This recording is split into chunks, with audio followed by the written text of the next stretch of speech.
నంద్యాల జిల్లా డోన్ పూల మార్కెట్లో రైతులు ఆందోళన బాట పట్టారు. తాము తెచ్చిన పూల పంటల కొనుగోలు విషయంలో తూకాల్లో భారీగా మోసాలు జరుగుతున్నాయని ఆరోపించారు. తూనికలు కొలతల శాఖ కార్యాలయం ముందు రైతులు ఆందోళనకు దిగారు. స్కేల్ కాటాలను ఉపయోగించడం వల్ల తాము తీవ్రంగా నష్టపోతున్నామని చెప్పారు. తక్షణమే తమకు న్యాయం జరిగే విధంగా కంప్యూటర్ కాటాలను ఏర్పాటు చేయాలని డిమాండ్ చేశారు. రైతుల ఆందోళనతో భారీగా ట్రాఫిక్ జామ్ అయింది. రంగంలోకి దిగిన పోలీసులు వ్యాపారులతో మాట్లాడి సమస్య పరిష్కరిస్తామని హామీ ఇచ్చారు. దీంతో రైతులు ఆందోళన విరమించారు.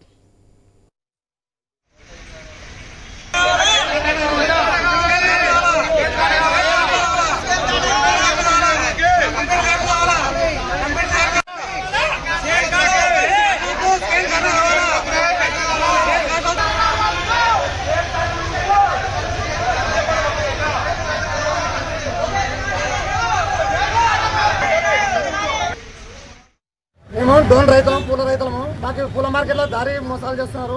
వాళ్ళ ప్రయోజనాల కొరకు వాళ్ళు మా అంగడికి ఎక్కువ రావాలని 2 కేజీలు ఎక్కువ ఇస్తారు. 3 మా అంగడికి రావాలని 2 కేజీలు ఎక్కువ వాళ్ళు వేసుకున్నారు. రైతులు మాత్రం నాశనం అయిపోతున్నారు.